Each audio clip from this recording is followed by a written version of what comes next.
네, 성도 여러분 안녕하십니까? 또 오랜만에 우리 진리의 불교회 우리 집사님 또 진심으로 환영합니다.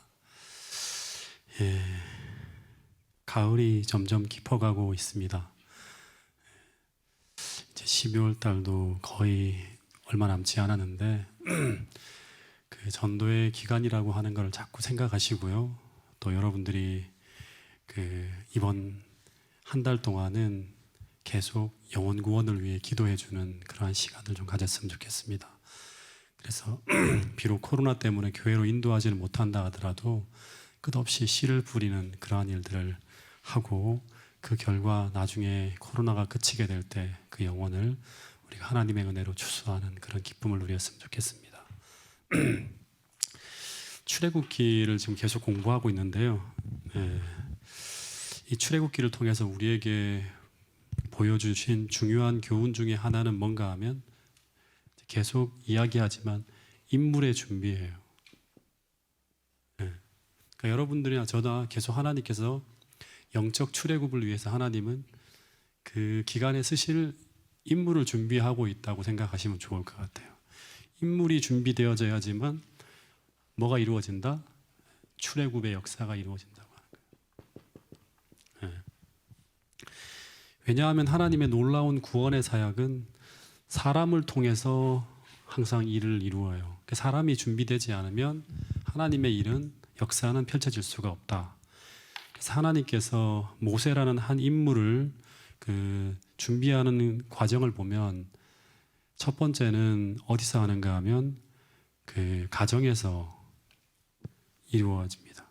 그러니까 이 가정에서 하는 건 히브리인의 정체성을 이렇게 교육하는 그런 가정 교육을 하시는 거고, 두 번째는 이제 그 왕궁에서 합니다. 그리고 세 번째는 광야에서 이렇게 세 단계로 이렇게 준비하는 걸 볼 수 있습니다. 그 왕궁에서는 뭐를 배웠죠?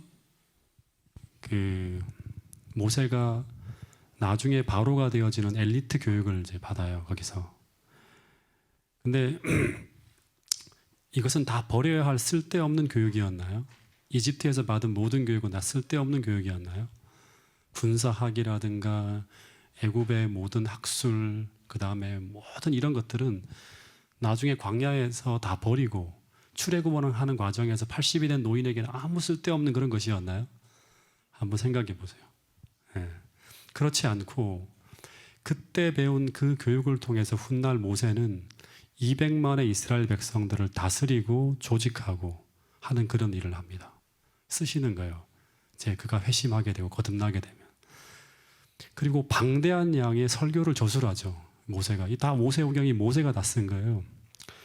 근데 그것이 다 성경이 되어지는데 이것은 그가 배웠던 학문적인 그 교육이 쓰임받은 것으로 봅니다. 바울도 그가 배운 그 뛰어난 학문적 토대가 있었기 때문에 하나님은 12제자가 아닌 바울을 통해서 신약 성경에서 그 기독교 신학적인 체계를 정리하는 일을 바울에게 맡기는 거예요. 그 일은 베드로가 할 수 없어요. 요한이 할 수 없습니다. 아무리 그가 성령을 받았다 하더라도. 그래서 이 바울을 통해서 기독교 신학의 체계가 완성되어집니다. 그래서 세상 교육이 하나님을 불신하도록 하고 우리를 세상으로 이끌고 또 교만하게 하는 문제가 분명히 있지만, 그러나 그 사람이 그것을 하나님께 드릴 때 하나님은 사용하시기도 한다고 하는 거예요. 그래서 바울이 다소에서 어린 시절에 배운 헬라 교육과 또 당시 바리새인으로 배웠던 청소년기와 청년기의 교육은 상당 부분 하나님을 부정하고 율법주의적인 잘못된 것이 많지만, 하나님은 그가 자신을 굴복하고 하나님께 자신을 드릴 때 하나님은 그 모든 것을 어떻게 하신다? 선용하신다고 하는 거예요. 기억해야 돼요, 이거. 그래서 아무 공부도 안 하고 그냥 그렇게 막연하게 이렇게 하루하루를 보내시는 분들이 있는데 그건 아니에요.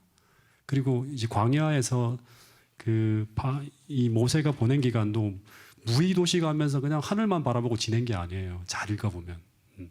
날마다 성실하게 출애굽을 위해서 준비하는 과정을 계속 그 하나님은 보내게 만들어요. 지난 시간 우리가 왕궁에서 벌어졌던 이야기를 나누었는데 근데 당시 모세는 애굽의 모든 학문을 두루 배워서 말과 행사에 능하였고 장차 차기의 바로가 될 사람으로 애굽의 모든 권력과 명예가 그 앞에 놓여 있던 그런 사람이었습니다. 근데 그가 나이 40에 이런 모든 명예와 권력을 다 포기하고 고난받는 하나님의 백성을 구원하기 위한 하나님이 주신 사명에 헌신하기로 합니다. 그러니까 이제 사도 바울이 모세가 믿음으로 자신을 헌신해요. 나이 40에. 그런데 그런 뜻을 가지고 움직이던 어느 날 그에게 이런 일이 일어났다고 합니다. 예. 그러니까 믿음으로 이제 출애굽기 11장에 나오는 그 믿음을 가지고 헌신했을 때 이런 일이 벌어진 거예요. 어떤 일이 벌어졌는가 하면 모세가 자기 형제들에게 나가서 그들이 고되게 노동하는 것을 보더니 어떤 애굽 사람이 한 히브리 사람 곧 자기 형제를 치는 것을 보았다고 합니다. 그래서 12절에 보면 그런 너무나 분노해서 그 애굽인을 때려 살인까지 저지릅니다. 근데 그 장소에 이스라엘 사람 외에는 아무도 그 살인을 목격한 사람이 없음을 알고 모세가 어떻게 하는 시체를 모래 속에 이렇게 감추어 묻어버려요. 그런데 부조화 선지자를 보면 그는 이 행동으로 자신이 이스라엘 민족 해방을 위해 지도자로 일어설 준비가 되어 있음을 전 이스라엘 백성들에게 알린 사건이 바로 이 사건이라고 하는 거예요. 근데 사도행전 7장 25절에 보면 저는 이 사건으로 그 형제들이 하나님께서 자기의 손을 빌려 구원하여 주시는 것을 깨달으리라고 생각했으나 이렇게 하면 이스라엘 백성들이 나를 통해서 이스라엘 백성들을 구원해 주시겠다고 하신 것을 깨달을 거라고 생각했는데 그러나 저희는 이스라엘 백성들은 깨닫지 못하였다고 합니다. 그래서 그 다음 날 어떤 일이 벌어지죠? 이 모세가 히브리인들이 서로 싸우는 것을 목격하고 이스라엘의 지도자로서 그 잘못의 시비를 가려서 그 잘못한 사람을 책망하면서 권고하는데 그 책망을 받은 사람이 반발하면서 누가 너를 우리 주제와 법관으로 삼았느냐. 다시 말하면 내가 무슨 권리로 우리를 재판하는가 하면서 너도 애굽에서 사람을 쳐 죽인 범죄인이라고 하면서 모세의 범죄를 폭로했다고 합니다. 그래서 이 일로 말미암아 모세의 범죄가 신속하게 애굽 사람들에게 알려지게 되고 그것이 바로의 귀에까지 들어갑니다. 근데 이제 문제가 커지는 거죠. 모세가 이집트 감독자 하나를 죽였다고 하는 게 무슨 뭐 이렇게 싸우다가 다툼이 벌어져서 했다 그러면 모세는 왕자이기 때문에 왕이 될 사람이기 때문에 절대 큰 문제가 안 생길 수 있어요. 근데 이제 이 살해 이유가 뭔가 하면 모세가 그의 백성을 지휘하여 애굽 사람들을 대항하여 그 정부를 전복하고 스스로 왕위에 오르려고 반역을 꾀하였다고 하는 이야기가 이제 흘러 들어갑니다. 이제 이게 부조화 선지자에 보면 나와요. 그래서 이 바로는 나중에 제가 한 번 더 그 이집트 역사를 통해서 가르쳐 드리겠지만 이 바로는 누군가 하면 모세의 할아버지가 아니라 자기의 어머니 하세수트 바로예요. 이 하세수트 바로가 모세에게 사형령을 내립니다. 여기 이때. 근데 이 상황에서 모세가 이제 전 민중이 다 일어나서 자기를 지키기 위해서 들고 일어나게 되기를 기대했다고 합니다. 왜냐하면 천사들은 장로들에게 그들의 구원자와 지도자로 모세를 세웠다고 하는 것이 알려졌기 때문에 만약 이스라엘 백성들이 이 모세가 하나님이 보내신 구원자라는 것을 그들이 믿는다면 어떻게 될까요? 이 모세가 위험에 처한 이 상황에서 그를 지키기 위해서 일어나야 돼요. 예. 근데 제가 성경과 예언의 신 그 어디에도 이스라엘 백성들이 이 모세를 구하기 위해서 일어나거나 움직였다고 하는 기록이 없어요. 이거 뭘 말하는 거예요? 이것은 무엇을 말하는가 하면 이스라엘 백성들은 모세를 하나님이 보낸 구원자로 받아들이지 않았다는 걸 말해주는 거예요. 근데 왜 그들은 천사를 통해서 장로들이 전한 그 기별, 이스라엘의 구원의 때가 임박해오고 있고 그리고 모세를 구원자로 하나님께서 세우셨다는 이 기별을 백성들이 믿지 못했을까? 왜 받아들이지 않았을까? 생각해 봐야겠죠. 무엇 때문이었을까요? 여러 주석을 제가 참고해 봤는데요. 많은 주석에서 어떤 얘기를 하고 있는가 하면 전날의 행동을 꼽아요. 그러니까 전날의 행동은 이 모세가 이스라엘 백성들 속에 쑥 들어가서 계속 해오고 있던 그 모습을 그대로 보여주는 거예요. 히브리 인간의 싸움에서 모세에게 책망을 받은 그 히브리 사람이 한 말이 뭐죠? 누가 너를 우리를 다스리는 자, 지도자와 재판관으로 삼았느냐? 너가 무슨 권한으로 우리를 다스리고 재판하느냐고 하는 이 말은 히브리인들의 전반적인 생각이었을 거라고 하는 거예요. 왜냐하면 그렇게 생각하고 있었기 때문에 모세가 이제 죽을 수밖에 없는 상황이 직면했지만 그들은 이 자기의 지도자와 재판관, 다시 말하면 자기들의 구원자를 지키기 위해서 움직이지 않았던 거예요.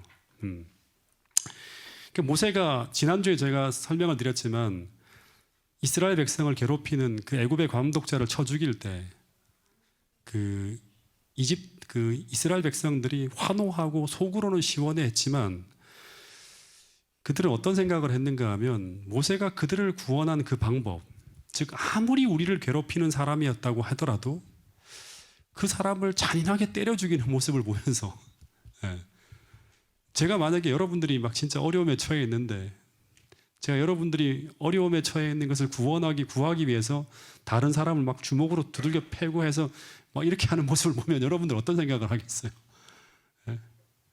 이상하다고 생각하는 거예요. 그들은 다 알고 있어요. 과거에 이스라엘을 지도했던 그 지도자들, 아브라함이 어떤 사람인지, 이삭이 어떤 사람인지, 요셉이 어떤 사람인지 다 비교했을 거예요. 다시 말해서 저런 모습은 하나님이 세운 종의 모습은 아닐 것이라고 생각을 했을 거예요. 그러면서 그들은 우리의 구원자가 모세라고 하는 그 장로들이 한 그 이야기에 대해서 의구심을 가졌을 것이라고 하는 거예요. 그 문제는 이제 모세가 이집트인들에게도 쫓기게 되고 사형령이 떨어졌으니까 거기 있으면 안 돼요. 그리고 더하여서 그의 동족들에게도 버림을 당하게 되면서 이제 그가 어디로 가는가 하면 뭐 도와줄 것이 하나도 없는 거예요. 그래서 스스로의 신변을 지키기 위해서 어디로 갑니까? 미디안 광야로 갑니다.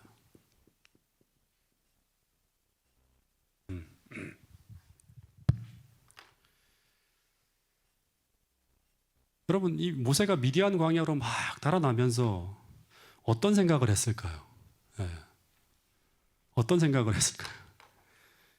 아마 이런 생각을 하지 않았을까 하는 생각이 들어요. 이게 정말 중요합니다. 나는 분명히 하나님을 통해서 내가 이스라엘의 구원자가 될 것이라는 말씀을 들었는데 내가 무엇인가 착각을 했던 것일까? 이런 생각을 하겠죠. 나는 그 믿음으로 나는 바로의 공주의 아들이라고 하는, 다시 말하면 이집트의 보좌를 다 포기하고 그 믿음을 따라 움직이고 행했는데, 그러면 믿음으로 말미암는 하나님의 구원의 역사가 펼쳐져야 되는데 그냥 그렇게 배웠는데 근데 이게 어찌된 일일까? 고민이 되겠죠. 나는 믿음으로 행했는데 왜 나는 그 어떤 도움도 받지 못하고 이렇게 처절하게 실패하여 도망가야 하는가? 왜 하나님은 이런 상황에서 나에게 침묵하고 있는 것일까? 왜 나를 이렇게 버려두실까? 이런 생각을 하게 되겠죠. 여러분들도 이런 시간들을 지나가는 분들이 있을 수 있어요. 왜 이런 일이 일어나는 것일까? 문제가 무엇이었을까? 모세는 끊임없이 이 문제에 대한 해답을 찾기 위해서 기도하며 미디안 광야로 갔을 거예요. 그 길이 거의 600km가 넘어요. 그 문제가 뭐죠? 이 문제에 대한 답을 찾아야죠. 첫 번째는 이 문제가 뭘까요? 첫 번째 이 문제는 하나님이 생각하는 때와 모세가 생각하는 때가 달랐어요. 다시 말하면 시간의 문제. 때. 성경이 굉장히 많이 이야기하는 이 때의 문제. 이게 첫 번째 이유입니다. 다시 말해서 하나님은 준비가 아직 안 되었다고 생각하고 있고 모세는 준비가 되었다고 생각하는 거죠. 이 준비라고 하는 건 뭐예요? 백성들의 준비와 지도자의 준비예요. 여러분 이건 정말 중요해요. 이 백성들이 모세를 받아들여야 되고 모세도 하나님께 쓰실 수 있는 준비가 돼야 돼요. 당시 이스라엘 백성들의 상태를 보여주는 모습은 딱 한 군데 나오죠. 모세가 당시 백성들을 보기 위해 그 고역한 곳을 찾아갔을 때 그때 벌어진 그 모습은 당시 이스라엘 백성들의 영적 상태를 그대로 보여준 모습이었어요. 이스라엘 백성들이 당시에 겉으로 보기에는 해방을 열망하고 있고 그리고 출애굽을 소망하고 있는 듯이 보였지만 그들은 하나님 앞에 순종할 마음이 없었다고 하는 거예요. 여러분, 우리는 겉으로는 재림을 열망하고 있고 그리고 하나님께서 오시는 때를 소망하고 있다고 하지만 정작 하나님 말씀 앞에 순종할 마음이 없는 그런 모습으로 오늘 우리가 살아가고 있다면 영적 출애굽의 때는 아직 멀었어요. 예. 그 모습이 바로 뭔가 하면 책망을 받아들이지 못하는 모습이라고 하는 거예요. 바른 것, 옳은 것에 대해 들어도 그것이 순종하기 힘든 것이면 그것을 받아들이지 않아요. 예. 그러니까 기별이 아무리 전해져도 안 움직이는 거예요. 지금 하나님은 한 인물, 인간 지도자인 모세를 통해서 그들에게 말씀하시고 지도하셔야 하는데 이들이 이런 반응을 보인다고 하면 하나님은 아무것도 할 수 없는 거예요. 실제 광야에서 벌어진 많은 문제가 이런 문제였죠. 그래서 이런 자들에게 하나님이 할 수 있는 것은 오직 하나라고 하는 거예요. 그건 바로 뭔가 하면 내버려 두는 거예요. 그래서 다시 모세를 광야로 보내시는 거예요. 어떻게 할 수가 없는 거예요. 여러분, 이스라엘 백성들은 고통에 차서 하나님께 부르짖고 있었습니다. 그런데 그 부르짖음은 단순한 고난과 고생에서 나온 것이지 하나님의 뜻에 순종하기 위해 부르짖는 것은 아니었다고 합니다. 다시 말해서 그들은 단순히 고생하지 않게 해달라는 기도이지 하나님의 뜻에 복종하게 해달라는 기도가 아니었다고 하는 거예요. 여러분, 하나님께서 그들에게 그 고난을 허락하시는 목적이 있다고 했죠.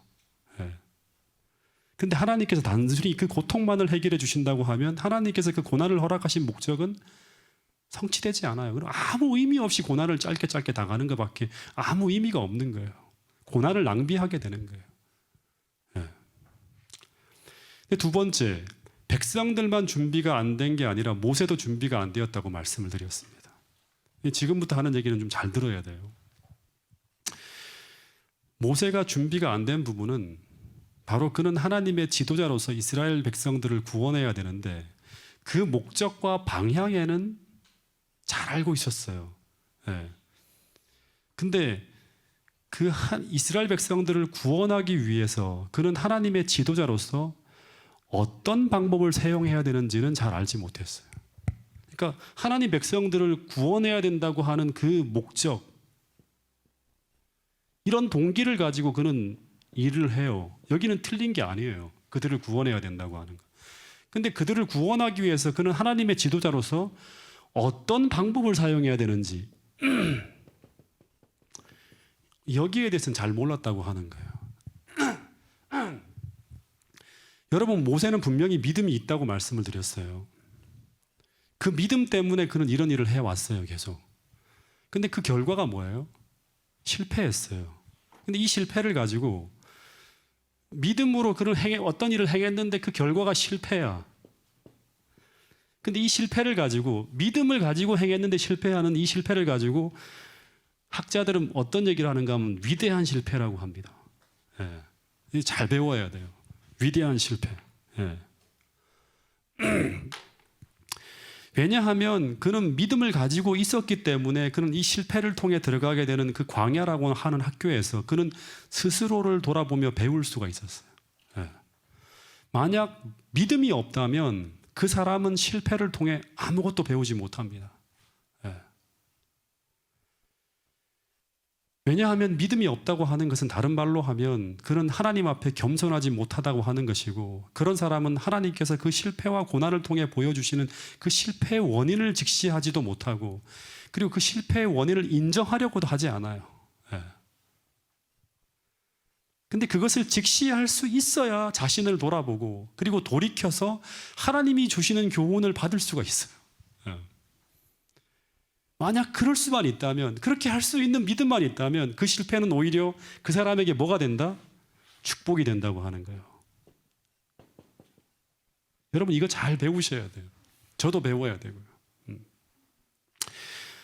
대부분 성경에 나온 위대한 그리스도인들은 이제 믿음의 사람들이죠. 실패를 통해 자신을 돌아보고 회개하고 돌이키며 성장해 나갔어요. 아브라함도 그랬죠. 우리 공부 다 했잖아요. 이집트에서 실패하고 믿음으로 들어갔다가 그 결과가 실패예요. 애굽에서 실패하지만 계속 거기서 어떻게 될까? 위대한 실패를 통해서 계속 믿음으로 실패하는 거예요. 배우는 거예요. 그리고 성장해 나가는 거예요. 야곱도 그랬죠. 베드로도 그랬죠. 다윗도 그랬죠. 모세도 그랬죠. 유다도 그랬죠. 전부 그런 사람들이에요. 그런데 그들이 믿음이 없다면 그들은 그 실패를 통해 자신을 돌아보지 않는다. 예. 어떤 문제가 벌어질 때 그 문제의 원인이 나 때문이라고 생각하는 사람이 얼마나 될까요? 그런 사람이 얼마나 될까요? 예? 거의 99%가 대부분 그 원인을 다른 곳으로 돌립니다. 이것이 인간의 죄된 본성입니다. 대부분 그래요. 여러분, 아담이나 하와가 처음에 죄 짓고 난 다음에 그랬잖아요. 이 죄인이 믿음이 없고 그리스도께서 우리 마음속에 없으면 모든 문제의 원인이 다 환경 탓으로 돌립니다. 저 사람 때문이라 그러고. 가정에서도 마찬가지죠. 부부싸움의 대부분의 이유는 그 문제의 원인을 상대에게 돌리면서 시작됩니다. 교회에서의 갈등과 다툼과 분열의 모습도 마찬가지예요. 예. 믿음이 없으면 분열돼요. 고린도 교회처럼. 예. 그래서 아마 모세도 여기서 모든 계획이 실패로 돌아가고, 그래서 그가 광야로 쫓겨갈 때 이 모든 실패의 원인이 나 때문이 아니라 이스라엘 민족들의 그 악함과 어리석음 때문이라고 맹비난하면서 갈 수도 있었을 거예요. 만약 그렇게 생각하면서 그가 40년을 보냈다면 그에게 어떤 일이 벌어졌을까요? 생각해 보세요. 예. 하나님이 그 실패를 통해 가르쳐 주어야 할 그 위대한 교훈을 그는 단 하나도 배우지 못했을 거예요. 예. 그러면 그는 그 광야에서 40년이 아니라 80년 동안 있었어도 그에게는 어떤 변화도 일어나지 않았을 것이고, 그러면 그는 이스라엘의 구원자로 준비되지 못했을 것이라고 하는 거예요. 예. 저도 마찬가지예요. 제게 어떤 문제가 벌어졌을 때 제가 기도하지 않고 믿음의 관점으로 보지 않으면 저 때문이 아니라 수많은 외적인 이유가 보입니다. 그리고 그것을 그렇게 믿으려고 해요. 나 때문이 아니라 다 이런 이유 때문이야. 계속 저 사람을 계속 상대와 어떤 환경을 계속 그렇게 보는 거예요. 근데 아주 제 아내는요, 제 편이 되어주지 않아요. 아주 자주. 그리고 그 문제의 원인은 당신에게도 있다는 하는 말을 아주 자주 해요, 저한테. 그러면 그 순간이 너무나 힘들죠. 어떨 때는 그 말을 못 듣고 제 방에 들어가기도 합니다. 근데 여러분, 기도하면 할수록 그 말은 진리인 거예요. 예. 다시 말해서 그 말을 수용하고 겸손해진 마음으로 그 문제를 다시 보면 하나님께서 그 실패를 통해 내게 보여주시고자 하는 그 모습, 즉 실패의 원인이 된 그 모습, 제가 반드시 직시해야 되고 은혜로 고쳐야 될 부분인 그 문제를 직시하게 만듭니다. 예. 여러분, 그런데 우리가 하나님 앞에 겸손하지 않으면 우리는 100번, 1000번 실패한다 하더라도 아무것도 배우지 못할 수가 있다고 하는 사실이에요. 그러면 또 실패하고 성장하지 못해요. 계속 그 주위만 맴도는 거예요. 예. 여러분, 출애굽 당시 이스라엘 백성들은 그 광야에서 수백 번 실패하고 넘어지고 있었지만 그들은 아무것도 배우지 못합니다.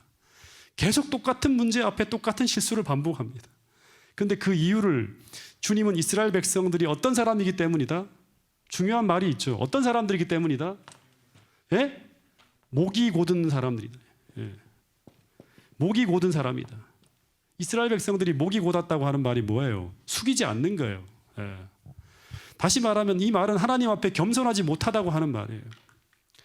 근데 성경에서는 그들이 믿음이 없으므로 가나안에 이르지 못하고 다 죽었다고 이야기합니다. 하나님은 목이 곧은 사람이기 때문이라 하고 성경은 이 사람들이 믿음이 없기 때문에 다 망했다고 합니다. 예. 그러면 하나님 앞에 겸손하다고 하는 것은 곧 믿음이 있다고 하는 거죠. 그죠? 그리고 그 믿음은 우리로 하여금 넘어질 때마다 쓰러질 때마다 우리로 배우고 교훈하게 하여서 계속 믿음에서 믿음으로 성장시키는 것이라고 하는 거예요. 여러분, 그래서 믿음이 있는 자에게 실패는 무슨 실패다? 위대한 실패라고 하는 거예요. 예, 위대한 실패. 왜냐하면 믿음이 있는 자에게 실패는 그 실패를 통해 배우게 되는 성장의 기회가 되기 때문입니다. 왜냐하면 넘어지지 않았다면 우리는 절대 볼 수 없는 우리의 연약한 것을 우리는 실패를 통해 보게 돼요. 베드로처럼, 모세처럼 실패하지 않았다면 절대 볼 수 없는 것이죠. 예. 실패하지 않았다면 절대 배우지 못할 것들을 배우는 거예요. 예. 여러분 만약에 모세가 여기서 실패하지 않고 출애굽하는 그 과정에서 여기서 바로 성공했다 그러면 그 다음 순간에는 어떻게 할까? 이 방법을 사용하겠죠. 예. 그러면 그는 어떻게 될까요? 점점 더 교만해지고 믿음으로 말미암아 살아가는 법을 배우지 못했을 거예요. 광야에서 배워야 될 것들을. 그러다가 정작 출애굽은 성공했지만 광야에서 그는 이스라엘 백성들을 이끌고 가나안으로 이끌지는 못했을 것이라고 하는 거예요. 어쨌든 모세는 이 실패를 통해서 그는 자신이 출애굽을 이끌 지도자로서 준비가 안 되어 있다고 하는 것을 뼈저리게 느끼게 됩니다. 근데 모세의 변화는 여기서 시작된다고 하는 거예요. 우리가 실패한 그 지점에서 이런 겸비한 마음으로 하나님을 향하게 될 때 하나님은 우리의 부족을 보여주시고 어떻게 할까요? 우리로 하여금 그 부족한 것을 구하게 합니다. 하나님, 저에게 이런 연약함들이 있습니다. 주님 도와주시고 저를 변화시켜 주세요. 예. 주님이 주시는 이 교훈을 제가 배울 수 있게 해달라고 기도하게 됩니다. 그게 하나님 앞에서의 겸손이에요. 예. 그러면 그는 무엇을 더 배워야 될까요? 이제 광야 이야기로 본격적으로 들어가 보게 될 텐데요. 15절에 보면 이 말씀을 같이 한번 읽어보겠습니다. 출애굽기 2장 15절 시작. 바로가 이 일을 듣고 모세를 죽이고자 하여 찾는지라. 모세가 바로의 낯을 피하여 미디안 땅에 머물며 하루는 우물 곁에 앉았더라. 예, 이 주석을 보면 이 미디안 광야로의 이 도피는 쉬운 일이 아니었을 거라고 하는 거예요. 성경에는 기록이 안 돼 있지만 그 모세가 가는 이 거리가요. 여기 보면 라암셋에서부터 시작해서 이 미디안 광야까지가 직선 거리로만 600km래요. 그러니까 어마어마하게 먼 거리. 근데 이 거리가 전부 이 길이 어떤 길이다? 꽃길이 아니라 어떤 길이다? 광야의 광야. 예.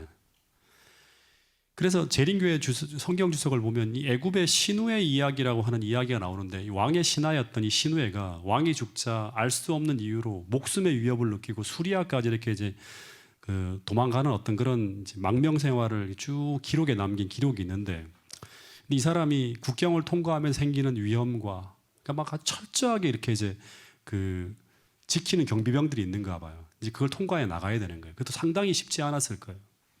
그리고 사막으로 길을 재촉해 갈 때 사람들이 이제 마실 물을 제공하지 않았다면 그에게 그리고 끓인 우유를 주지 않았으면 그 갈증으로 죽었을 것이라고 하는 그런 이야기가 나와요. 거기 보면. 그러니까 모세가 도피하는 동안 겪은 곤란에 대한 기록이 성경에는 없지만 그때까지 모세라고 하는 사람은 어려움에 익숙하지 않은 사람이에요. 화로운 생활만 하고 언제나 말 한마디면 그는 항상 말을 타고 다니고 가마를 타고 다니고 어떻게 보면 굉장히 평화롭게 지낸 사람이에요. 40살까지. 그래서 이 모세에게 이 상황은 아마 견딜 수 없는 고통이었을 것이라고 합니다. 네. 근데 16절에 보면 어떤 일이 벌어지죠? 이 모세가 미디안에 있는 한 우물 곁에 이제 털썩 주저앉아 있었어요. 그 상황들은 다 생략하고 그죠? 거기 그 장면만 나오는. 근데 거기에 한 미디안 제사장의 7딸들이 양들을 우물에서 이제 먹이고 있는데라고 하는 말이 나와요. 네. 여기서 퀴즈. 미디안 제사장이라고 하는 말이 나오는데 이거는 이제 이번에 골든벨에 나올 수 있는 문제예요. 그 범위 속에 포함된 겁니다. 네. 이 미디안 어디서 많이 들어본 이름 아닌가요? 이 미디안은 누구의 아들입니까? 누구의 아들입니까? 네? 미디안. 성경에 굉장히 많이 나오잖아요. 미디안 족속. 그죠? 누가 이 미디안 지방에 가 살았죠? 창세기 25장 1절 2절에 보면 미디안족은 아브라함의 후처인 그두라를 통해 낳은 아들입니다. 예, 그두라를 통해서. 예. 그래서 한동안 이들은 이 그두라라고 하는 여자가 나쁜 여자도 아니고 그죠? 그 자식들이 그렇게 나쁜 짓을 해서 떠나가는 게 아니에요. 그죠? 그래서 한동안 이들은 참 하나님을 경배하는 자들로 미디안에 남아 있을 수도 있었다고 합니다. 그래서 이 나중에 이 모세의 장인이 되는 이 사람, 미디안 제사장이 모세의 장인이죠. 나중에 이 사람의 이름이 뭐예요? 두 가지 이름이 있죠. 하나는 이드로 하고 하나는 르우엘이라고 하는데 이 사람은 적어도 참 하나님을 섬기는 제사장이었을 것이라고 하고 부조와 선지자에도 그렇게 기록되어져 있어요. 아주 경건한 제사장이에요. 그러니까 아브라함을 통해서 이어받은 그 신앙을 계속 보존한 사람이에요. 그래서 하나님이 그래서 어떻게 했다? 모세를 한적한 이곳으로 인도한 거예요. 다시 말해 그리스도인의 광야는 죽음의 장소, 절망의 장소가 아니라 교육의 장소예요. 배움의 장소, 믿음을 성장시키기 위해 잠시 들어가는 장소예요. 그래서 하나님은 고난 중에도 계속 당신의 백성을 붙드시고 돌보시고 인도하시고 있다고 하는 것을 알려주는 거예요. 왜냐 그러면 미디안이라고 하는 동네는 지금 당시에는 거의 우상 숭배자들로 꽉 차 있어요. 근데 그 중에 희귀하게 이 사람을 만나게 하는 거예요. 정말 희귀하고 귀한 사람을 모세가 만날 수 있도록 하나님이 인도하신 거예요. 근데 이 르우엘에게는 7명의 딸들이 있었는데 이들이 양을 치면서 양들에게 물을 먹이고 있었습니다. 근데 당시에 이 르우엘은 하나님을 경배하고 있었지만 그 당시에 미디안 종족들은 전부 다 조상 아브라함의 신앙을 다 잃어버리고 우상 숭배를 하고 있었기 때문에 그곳의 목자들과 좋은 관계를 유지하지 못하고 있었다고 합니다. 그래서 그 우물가에서 그 가족들이 다른 목자들에게 난폭한 대우를 당하기가 일쑤였대요. 물을 먼저 주고 있어도 꺼지라고 하고 밀어내면 거의 뭐 그냥 쫓겨나다시피 해서 기다렸다가 한참 후에 물을 다 이제 먹이고 돌아오는 수밖에 없는 그런 상황이 계속 벌어졌던가 봐요. 근데 거기에 이 모세가 딱 있는 거예요. 근데 이 모세는 당시에 무예가 뛰어났을까요? 안 뛰어났을까요?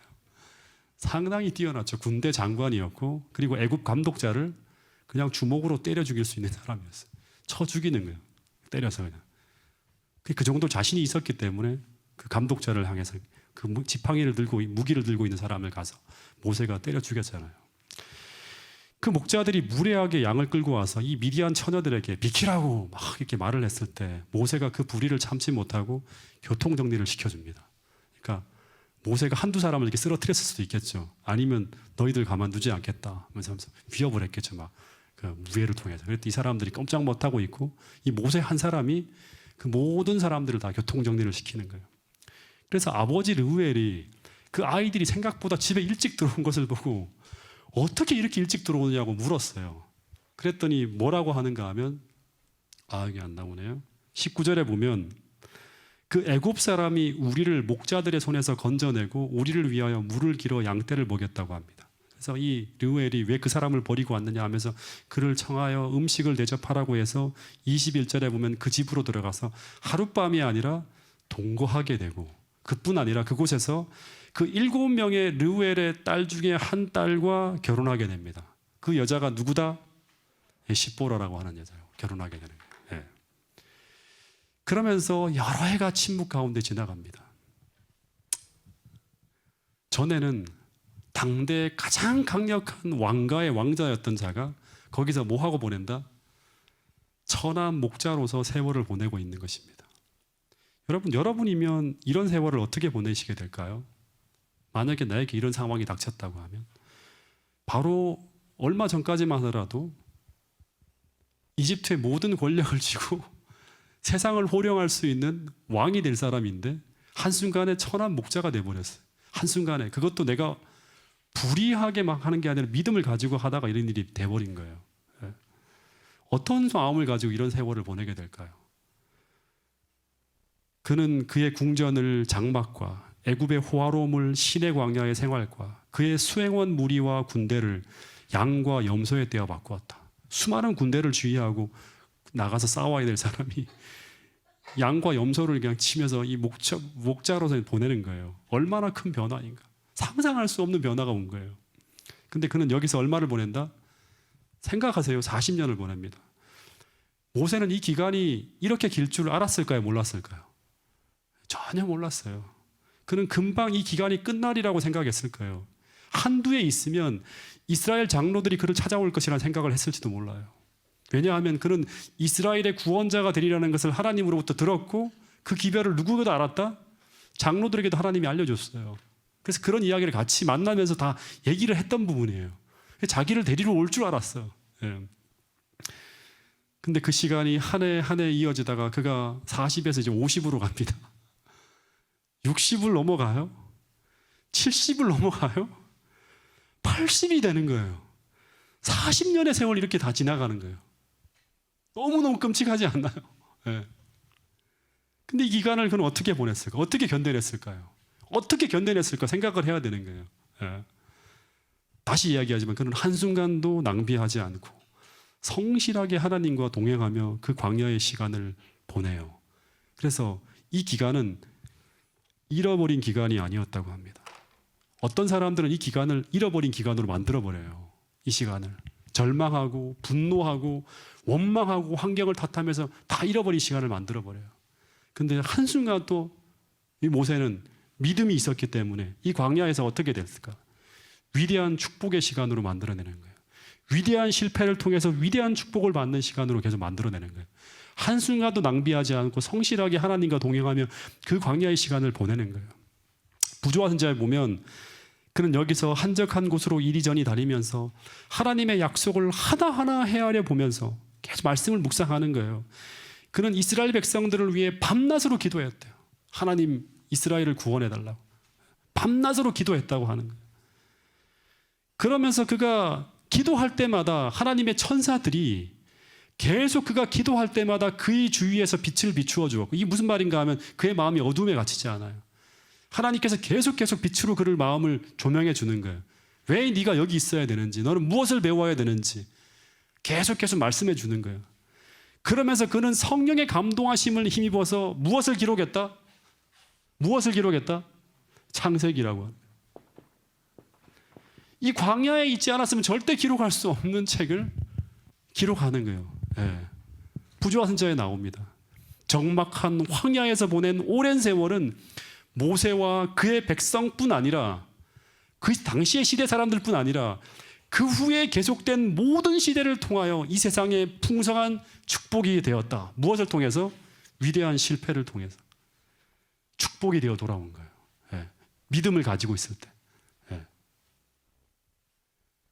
더하여서 광야의 넓은 들판에 보낸 이 40년의 세월이 이제 하나님이 자신의 백성을 애굽으로부터 구원하는 데 사용할 만한 사람으로 모세를 만들었다고 합니다. 이 기간 동안 모세는 민족의 지도자로서 필수적인 과업들을 배웠다. 모세가 긴 광야 생활 동안에 오로지 하나님과 천년계와 지내며 개발한 자질들은 값으로 따질 수 없었으며 그것들을 얻기 위하여 요구되는 오랜 고독과 굴욕은 받을 만한 가치가 있는 것들이었다. 그의 만년의 역사는 그 기간을 잃은 것이 아니라 가장 큰 축복이 되는 기간으로 만들어버렸다고 하는 거예요. 여러분, 하나님은 고난을 낭비하지 않는다. 예. 우리의 실패를 절대 실패로 끝나게 하지 않는다. 우리가 무엇만 있다면?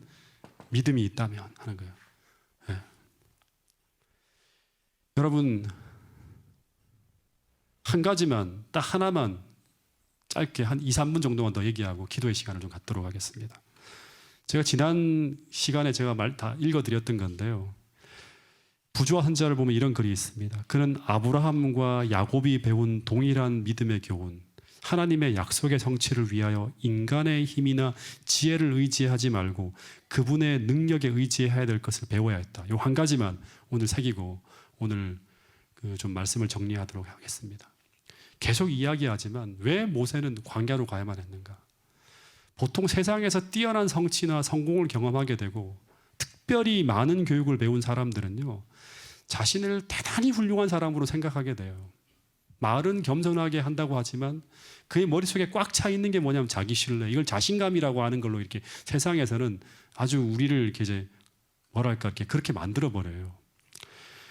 그리고 그렇게 경험하게 된 사람들이 가장 위험한 게 뭐냐 그러면 그는 자신의 과거 성공한 경험을 항상 의지하게 돼요. 이런 생각을 가진 사람들은 하나님의 사업을 할 수가 없어요. 왜 할 수가 없는가 하면 이런 생각과 사고를 버려야 되는데 만약 버리지 않으면 교회에서 이런 방법으로 하나님의 사업을 하게 되고 그것이 또 성공을 거두게 되면 하나님께서 하신 일이 아니라 인간이 하나님이 하시는 그런 사업, 하나님이 하시는 그 성공을 통해서 우리가 경험해야 될 많은 교훈들을 놓치게 돼요. 그러니까 하나님이 역사할 여지를 안 만들어 버리니까. 그렇게 되면 어떤 착각을 하게 되는가 하면 계속 자신이 하나님의 일에 있어서 하나님이 나를 통해서 일하는 게 아니라 자신이 하나님을 끌어다가 일을 하게 되는 것처럼 착각하게 되면서 하나님이 아닌 사람이 찬송을 받게 되죠. 그래서 이것을 반드시 버려야 돼요. 근데 이게 버리는 게 쉽다, 쉽지 않다, 어렵다, 어려운 거예요. 그래서 광야로 그런 사람을 보내는 거예요. 모세도 그곳에 가야 되고 사도 바울도 똑같은 경험을 한 사람이죠. 아라비아 광야에서, 이 미디안 광야가 아라비아 광야예요. 모세가 있던 그 광야에서 바울도 간 거예요. 아라비아 광야로. 갈라디아서에 보면 나와요. 3년이라는 세월을 거기서 보내는 거예요. 거기서 무엇을 배우는가 하면 인간의 무가치함, 하나님 앞에서의 그 천연계 위대한 것들을 계속 묵상하면서 인간의 무가치함을 배우게 되고 하나님 앞에서의 겸손함을 배우게 되는 거예요. 여러분, 이것이 광야 교육의 핵심이고, 그리고 이것이 모든 그리스도의 삶의 기초요, 신앙의 기본 원리라고 하는 거예요. 여러분, 오늘 우리가 이 출애굽기를 배우면서 다시 한번 하나님께서 우리의 위대한 실패를 통해서 날마다 우리 가르쳐 주려고 하는 이 축복된 교훈들을 날마다 배움으로 말미암아 영적 출애굽기를 우리 삶 속에서 다시 한번 쓰고, 또 이 마지막 때 주님 재림하실 그때 모세처럼 주님의 그 귀한 도구로서 우리가 사용되어질 수 있는 그런 사람이 되기 위해서 날마다 주님 앞에 우리 자신을 드릴 수 있는 그런 여러분과 저가 될 수 있기를 간절히 바라겠습니다. 기도 제목을 좀 드리도록 하겠습니다.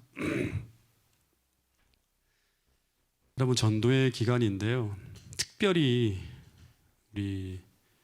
우리에게 주신 구도자를 위해서 다시 한번 좀 열렬한 기도를 좀 드리도록 하겠습니다. 우리 유창경 집사님의 아들 우리 재영이가 지금 오늘의 신앙을 아마 시험 기간이 끝나고 난 다음에 계속 공부를 하게 될 텐데, 글을 읽을 때마다 그런 감동과 은혜를 경험하면서 하나님을 깊이 만날 수 있도록 우리 재영이를 위해서 특별히 기도해 주시고요. 그리고 윤소영 씨가 지금 2주째 계속 온다고 하시는 말씀을 하시는데 못 오고 계세요. 그래서 윤소영 무슨 일인지 모르겠어요. 그래서 우리 조금 더 강력하게 우리 윤소영 씨를 위해서 기도해 주시길 바랍니다. 그리고 최아름, 또 강은희 씨가 지금 어떤 사정인지 지금 통화가 계속, 제가 전화를 걸면 그 응답할 수 없다는 그런 식으로 계속 뜨고 있는데, 어떤 신병의 변화가 일어났는지 아니면 무엇 때문인지 모르지만 우리 강은희 씨를 위해서도 계속 기도해 주시기 바랍니다. 그리고 박종국, 그 다음에 우리 백윤정 씨인가요? 그리고 판금주 씨, 이런 분들을 위해서 우리 계속 기도해 주시면 감사하겠습니다. 이번 기간 특별히 이분들을 위해서 간절하게 좀 기도해 주시길 바라고요. 그리고 지난주부터 계속 교회를 오고 계시는 우리 박미애 성도님, 또 우리 첫 걸음을 한 우리 김현미 우리 성도님을 위해서 기도해 주시면 감사하겠습니다. 이분들은 특별히 우리의 기도가 많이 필요한 분들이, 새롭게 신앙을 시작하는 분들입니다. 그리고 우리 재림 군인들이 지금 계속 교회를 못 나오고 있는데, 우리 재림 군인들을 위해서 특별한 기도를 해주시고요. 그리고 제가 오늘 이 설교를 끝마치고 나면 이제 금요일, 토요일은 보훈에서 제가 집회를 하게 됩니다. 저를 위해서 또 보훈에서 지금 시작되고 있는 집회를 위해서도 계속 기도해 주시면 감사하겠습니다.